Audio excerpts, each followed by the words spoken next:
प्रिया बहुत ही समझदार और पढ़ी लिखी लड़की थी, लेकिन बचपन से ही प्रिया गूंगी थी।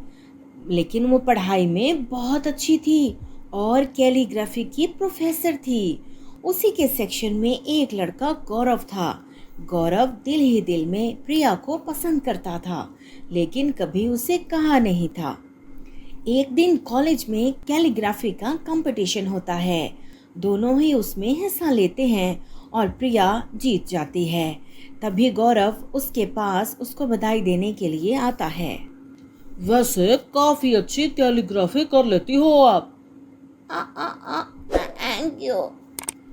जी, मेरा नाम गौरव है और जहाँ तक मैं जानता हूँ आपका नाम प्रिया है ना?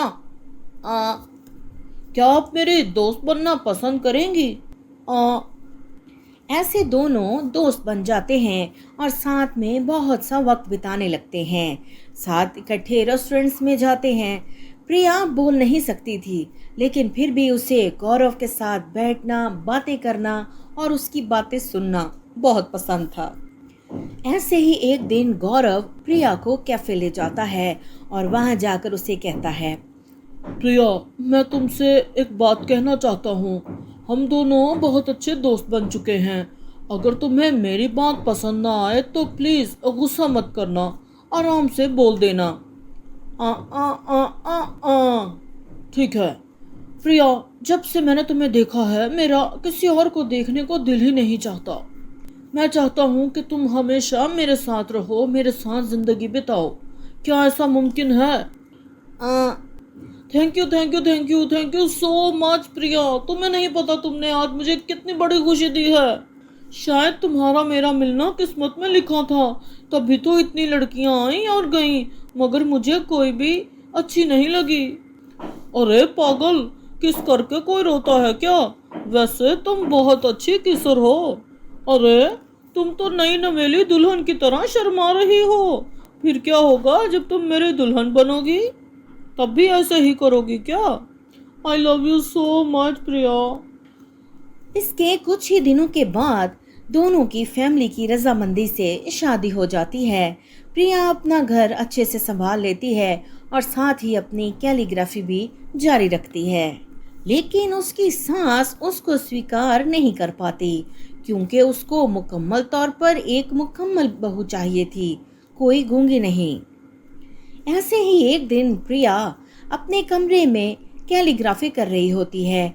तभी उसकी सास वहां जाती है और कहती है, अरे फटी बांसुरी, क्या करती रहती है तो सारा दिन घर में, और कोई काम नहीं है क्या तुझे?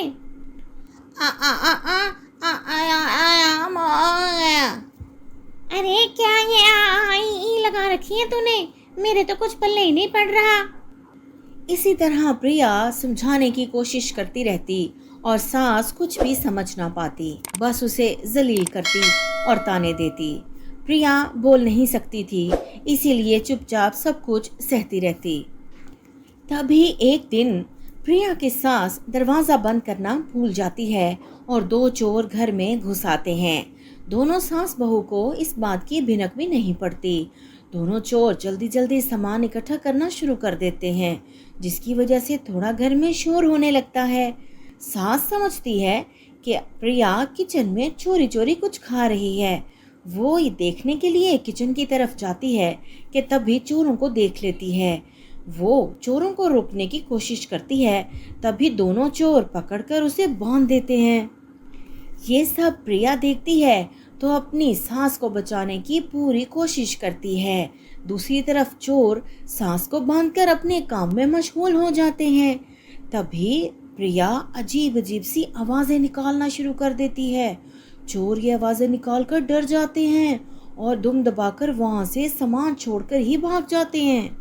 और चोरों के भागने के बाद जल्दी से आकर सास की रस्सी खोल देती है। अच्छा हुआ बहू जो तूने इन चोरों को यहाँ से भगा दिया, वरना आज तो ये सारा घर ही खाली हो जाता। कितना अच्छी है ये, मैंने कितना बुरा भला कहा इसको और फिर भी इसने मेरी जान बचाई। नहीं किया। और सुनीता बेगम को अपनी गलती का एहसास हो जाता है। वो बहुत शर्मिंदा होती है। इस वाक़ये के बाद सुनीता बेगम प्रिया को स्वीकार भी कर लेती हैं अपनी बहू के रूप में और उसे माँ की तरह प्यार भी देने लगती हैं। साथ ही साथ कामों में उसकी मदद भी करती हैं और उसकी कैलीग्राफी से अब तंग नहीं होती, बल्कि उसको इनकरेज करती है। तभी सुबह उसे एक बराबर वाली हमसाई से पता चलता है कि उनके शहर में अगले हफ्ते कैलीग्राफी का कंपटीशन हो रहा है। वो बहुत खुश होती है और जाकर अपनी बहू को बताती है। बहू, मुझे तुझे कुछ बताना है। ये जो तू कैलीग्राफी करती है ना, इसका कंपटीशन हो रहा है अगले हफ्ते हमारे शहर में, तो तुझे इसमें हिस्सा लेना है। मेरे साथ चल, मैं तुझे इसका फॉर्म फिल करवा देती हूँ।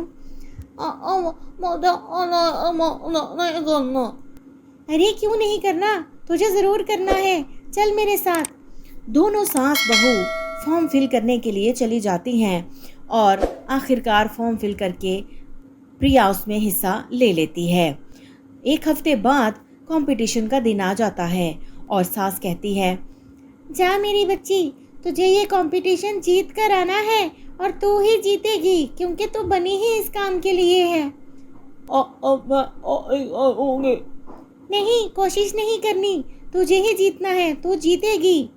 और कंपटीशन में दिल लगाकर प्रिया काम करती है और जीत भी जाती है और 5 लाख रुपए उससे इनाम मिलते हैं।